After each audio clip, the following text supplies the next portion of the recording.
আসসালামু আলাইকুম। এই ভিডিওতে আমরা ডেসিমেল টু হেক্সাডেসিমেলের কনভার্সনটা দেখব।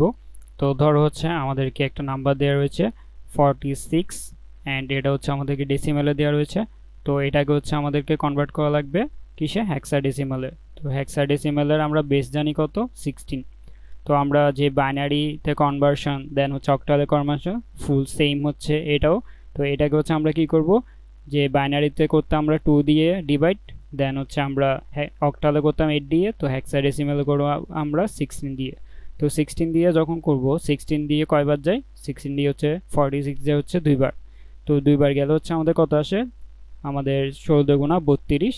তো 32 যদি হয় তো 46 থেকে 32 বিয়োগ দিলে আমরা কত পাবো, আমরা পাবো হচ্ছে 14।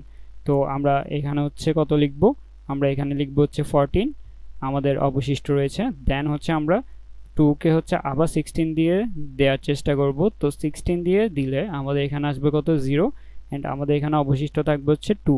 তো এখন দেখো, খেয়াল করো, আমাদের কিন্তু হেক্সাডেসিমেলে 14 কে কিন্তু 14 দিয়ে লেখা হয় না। 14 কে আমরা লিখতে পারি কি, 14 ইকুয়াল আমরা লিখতে পারি ই দিয়ে হচ্ছে আমরা 14 কে প্রকাশ করে থাকি।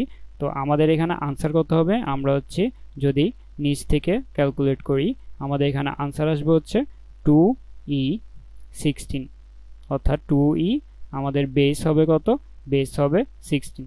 তো এভাবে হচ্ছে আমরা কোনো ডেসিমাল নাম্বার দেওয়া থাকলে তাকে হচ্ছে আমরা হেক্সাডেসিমেলে কনভার্ট করতে পারি।